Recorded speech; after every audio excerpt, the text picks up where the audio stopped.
My girlfriend said, "I need space," then posted a girl's trip photo where her ex's arm was visible. I commented, "Great picture." Then I messaged his wife with the uncropped version I found on her iCloud. The internet drama that unleashed was spectacular. I, 28 male, am sitting here watching my ex-girlfriend's entire world implode in real time on social media. And honestly, I'm eating popcorn. 3 weeks ago, my girlfriend Tessa, 26, hit me with the classic, "I need space to find myself" speech. We'd been together for 2 years, living together for 8 months. Things seemed fine. We'd literally just booked Christmas flights to visit my family. "I'm not breaking up with you," she insisted. "I just need some time to figure out what I want. Maybe stay with my friend Adrian for a few weeks. No contact would be best while I sort through my feelings." It hurt, but I respected it. Gave her a hug, told her I understood, helped her pack some bags. She left her laptop and iPad at our place since it's still my home too. Right? A week passes. Radio silence from her end, which is what she asked for. I'm respecting the boundaries, going to work, hitting the gym, trying not to spiral.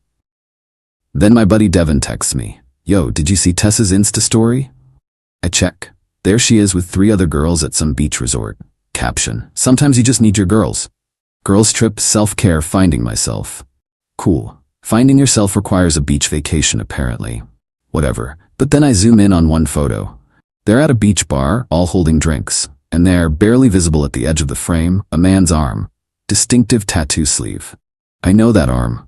That's Kieran, her ex from college. The one she told me was completely out of her life and basically dead to her after he cheated. My first instinct, rage. Second instinct, depression. Third instinct, suspicion. See, we share an iCloud family plan. Yes, I know, stupid in hindsight. She forgot she gave me access months ago when her storage was full. I'd never snooped before, never had a reason to. I had a reason now. Logged into the shared photo stream, and boom, the uncropped versions. Kieran in every single photo. Not just present, arms around her, kissing her cheek, sunset couple photos. The girls' trip was 2 couples, Adrienne with her boyfriend, Tessa with Kieran. But here's the thing that changed this from heartbreak to fury. The metadata. These photos started getting uploaded to the cloud the day before she asked for space. This was planned. I screenshot everything. Then I go nuclear in the most subtle way possible. First, I comment on her public beach photo. "Great picture." She immediately texts me, breaking her own no-contact rule. "Thanks, babe. Miss you." That's when I remember something else. Kieran isn't just her ex. Kieran is married, has been for a year. His wife Bridget is this sweet kindergarten teacher who posts craft videos on TikTok. Took me 5 minutes to find her profile. My message was simple. "Hi Bridget, you don't know me, but I think you should see these photos from your husband's current vacation." Attached every single photo, every timestamp, every kissing selfie. Then I waited. Update 1. Holy hell, the internet is undefeated. So Bridget received my message at like 8 p.m. By 8:15, Kieran's Facebook relationship status was gone. By 8:30, Bridget had posted the photos I sent her on her TikTok with the caption, "When you find out your husband's work conference is actually him hooking up with his ex." Part 1. Part 1. It went viral overnight. 2.3 million views. The comments were brutal. Not the kindergarten teacher being the one teaching lessons. The way she kept the receipts organized by timestamp. Queen behavior. "Somebody check on Tessa bestie, seems like her boyfriend doesn't know either." That last comment. Chefs. No wait, I'm not using that phrase. That comment was perfect, because suddenly my DMs were blowing up. Mutual friends sending me the TikTok. "Bro, is this your girlfriend?" Meanwhile, Tessa clearly hadn't seen any of this yet. She posted another beach photo that morning with Kieran fully visible. Caption, "Paradise with my person." The comments section turned into a bloodbath. "Girl, your boyfriend is looking for you." Not the soft launch while your actual boyfriend thinks you're having alone time. Kieran's wife has entered the chat. Tessa check TikTok challenge. She deleted the post within an hour. Then her entire Instagram went private. Then it went completely dark. My phone started exploding. 16 missed calls from Tessa. 12 from Adrienne. 8 from numbers I didn't recognize. The first voicemail from Tessa.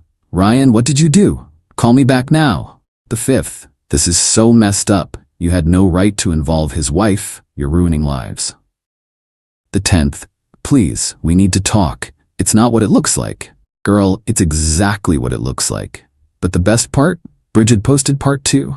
Security footage from their Ring doorbell showing Kieran leaving with a suitcase the morning he left, telling her, "Love you, babe. Gonna miss you this week at the conference." Then part 3. Screenshots of their credit card statements showing charges at the exact resort where Tessa was staying. Then part 4. Her serving him divorce papers at the airport when he landed. She had them ready. This woman works fast. Adrienne tried calling me from Tessa's phone. I actually answered that one. "Ryan, you need to fix this. You've destroyed everything." I didn't do anything except tell Kieran's wife the truth. "You had no business." "No business? Tessa is my girlfriend, or was. Kieran is her husband. We both had business knowing. Tessa was going to tell you when she got back." "Tell me what, exactly? That she needed space to hook up with her married ex?" "It's complicated. You don't understand their history." "You're right, I don't understand helping your best friend cheat with a married man while lying to her boyfriend. Explain it to me." She hung up. Then came the twist. Tessa's mom called me. "Patricia and I always got along great." She was crying. "Ryan, honey, I'm so sorry. I had no idea. She told me she was going on a work retreat." "She lied to you too?" I'm mortified. "I raised her better than this. Are you okay?" "I wasn't expecting that." "I'm processing." "For what it's worth, I think what you did was right. That poor wife deserved to know, and you deserve better than this. At least someone in that family has sense." Update 2. The entitlement came out in full force this week. So Tessa came back early from her girls' trip. Apparently things got uncomfortable after Bridget's TikTok series hit 10 million views, and someone made a whole YouTube documentary about it. Yes, really, it's 45 minutes long and called The Sunset Beach Homewrecker Mystery, a digital detective story. She showed up at our apartment at 7 a.m. on a Tuesday. I was getting ready for work. She still had her key. My mistake, but I was handling one thing at a time. "We need to talk." "No, we don't. You can get your stuff and leave your key." "Ryan, please, you don't understand." "I understand perfectly. You planned a vacation with your married ex before asking me for space. That's all I need to understand." Then she hit me with, "I was going to choose you. This was just closure." "Closure? Closure? You were making out with him in sunset photos." I needed to know if there were still feelings. "While he's married?" "That's not my responsibility. Their marriage was already having problems." The audacity. I just stared at her. "Get your things. Leave the key. You have 1 hour." She started crying. "Where am I supposed to go? Adrienne won't talk to me anymore." Turns out Adrienne's boyfriend saw the whole thing blow up online and was not happy his girlfriend enabled this mess. They broke up too. Not my problem. This is my home too. I've been paying rent. You paid rent for exactly 2 months before you started forgetting and I covered it. It's my name on the lease. Only my name. You can't just kick me out. You literally moved out 3 weeks ago to find yourself. I'm just making it permanent." She tried another angle. "What about my job? Everyone's seen those TikToks. HR is involved. See, Tessa works at a marketing firm that's very big on their ethical business practices and moral leadership branding. Having an employee go viral for being a homewrecker? Not a great look. Again, not my problem. You've ruined my life." "No, you ruined your life. I just made sure Kieran's wife knew hers was being ruined too." She left sobbing, but not before sending me Venmo requests for emotional damages, $2,000, her half of the furniture, $3,000, vacation interruption costs, $1,500, defamation compensation, $5,000. I declined them all and blocked her. But she wasn't done. Oh no. She started a smear campaign, posting on Facebook about how I was controlling and surveilled her every move and violated her privacy by going through her photos. She conveniently left out that they were on a shared cloud account that she gave me access to. Her mom, Patricia, commented, "Tessa, stop. You cheated. Own your choices." Publicly. Her own mother. Tessa deleted the post. Then Kieran tried to contact me. This walking red flag had the nerve to DM me on Instagram. "Bro to bro, that was seriously uncool. You destroyed my marriage." Me. "You destroyed your marriage when you decided to cheat on your wife." It's not that simple. It's exactly that simple. Tessa and I have history. You wouldn't understand. I understand you're both cheaters who deserve each other. I'm gonna lose everything in the divorce because of you. Good. He threatened to sue me for alienation of affection, which his lawyer apparently told him isn't even a thing in our state. Blocked him too. The best update though, Bridget reached out to thank me. I know this must have been painful for you too, but thank you for telling me. I was already suspicious. This was the proof I needed. My lawyer says the evidence you provided makes this a slam dunk. I'm sorry you got hurt too. Class act, that woman. Update 3.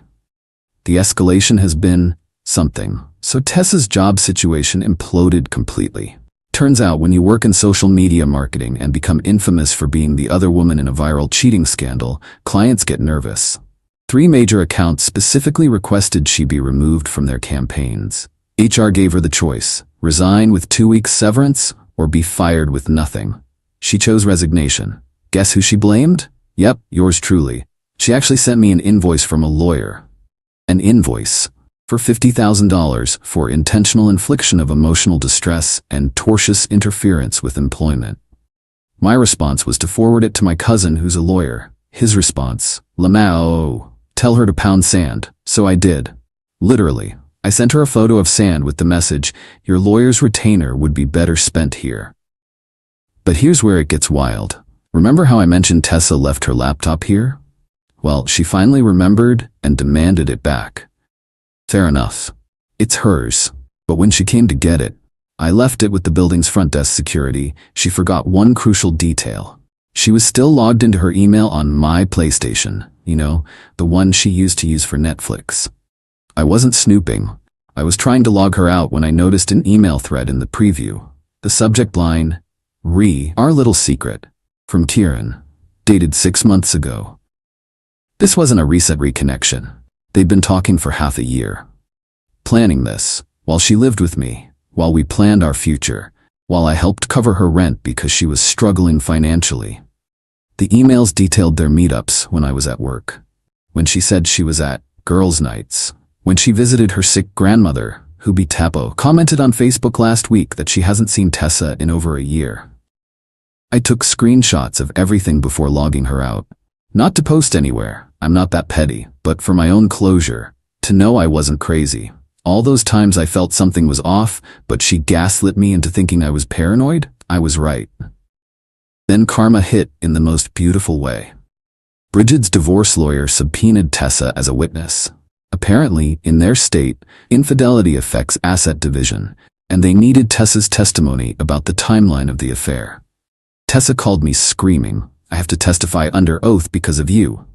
No, you have to testify under oath because you had an affair with a married man. They want my phone records, my emails, everything. Should have thought about that before. Can't you tell them to leave me alone? How would I even do that? And why would I? Because if you ever loved me, you'd help me. If you ever loved me, you wouldn't have been cheating for 6 months. Silence.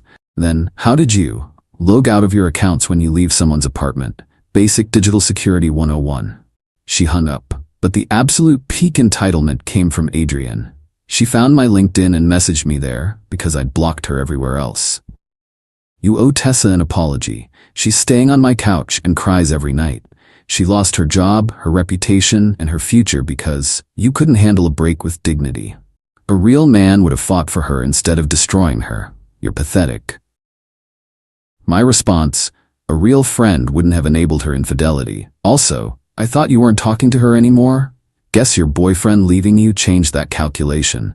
Misery loves company, huh? She reported me to LinkedIn for harassment.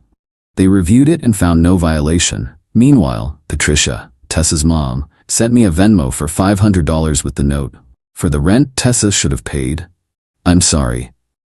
I sent it back with, you don't owe me anything. You're a good person. Your daughter's choices aren't your responsibility. She sent it again with, please, for my own peace of mind. I donated it to a local charity that helps cheating victims with therapy costs. Sent her the receipt. She liked the gesture. Final update. It's been 2 months now since this all started. Time for the final update because honestly, I'm ready to close this chapter completely. The legal threats came to nothing. Tessa's lawyer dropped her after she couldn't pay the retainer. Kieran's lawyer told him he had no case. The only real legal action was Bridget's divorce, which was finalized last week. She took him to the cleaners, got the house, the better car, and alimony. Queen really did deserve better. Tessa's professional life never recovered. The marketing world in our city is surprisingly small, and being the face of a viral cheating scandal doesn't exactly scream trustworthy brand representative. Last I heard through the grapevine, she moved back to her hometown 3 hours away to work at her dad's insurance office. But before she left, she tried one more absolutely bonkers move. She started a podcast. I'm not kidding. Called Truth and Consequences, My Side of the Story. Episode 1, The Surveillance State of Modern Relationships, about how I violated her privacy. Episode 2, When Love Becomes Control, implying I was abusive, with 0 examples because there were none. Episode 3, The Internet Mob Mentality, about how going viral ruined her life. Each episode got ratioed to hell in the comments. The podcast hosting platform actually removed it after episode 3 for violating community guidelines against harassment, since she kept naming me and Bridget specifically. But my favorite part? Bridget started her own TikTok series called Rebuilding After Betrayal. It's actually really positive and helpful, about healing, recognizing red flags, and starting over. She has 500K followers now and just got a book deal. She sent me an advance copy with a note, "None of this would have happened without your honesty. Thank you for giving me my life back." As for me, I'm doing pretty well. Therapy helped a lot. Turns out finding out your girlfriend cheated for 6 months does a number on your trust issues. Who knew? I redecorated the apartment, got a promotion at work, and started dating again. Met someone nice, actually. Her name's Claire. Funny thing, she recognized me from the TikTok story on our first date. I thought I was done for, but she said, "Oh good, so you know cheating's a deal breaker. That saves us that conversation." She's a keeper. Last week I got one final text from a number I didn't recognize. "This is Tessa. I know you hate me and you have every right to. I just wanted you to know that I realize now how badly I screwed up. Kieran left me for someone else the moment his divorce was final. I lost everything for someone who didn't even want me. I'm in therapy now, trying to figure out why I do these things. I'm sorry for everything. You deserved better." I didn't respond. There's nothing to say. But I did finally feel closure, peace, something like that. The funny thing about this whole mess is that if she'd just been honest and broken up with me, it would have sucked. But I would have moved on. Instead, she chose to lie, cheat, gaslight, and then play victim when caught. She created her own downfall. But I learned something valuable. When people show you who they are through their actions, believe them. Don't let words convince you otherwise. And never, ever share iCloud accounts with someone you're dating. Oh, and one final update. Kieran apparently tried to slide into Claire's DMs last week with, "You know your boyfriend is crazy, right?" She screenshot it, posted it on her story with, "Actually, he's wonderful, but you're clearly still trash," and tagged Bridget, who reposted it with crying laughing emojis. The internet remains undefeated.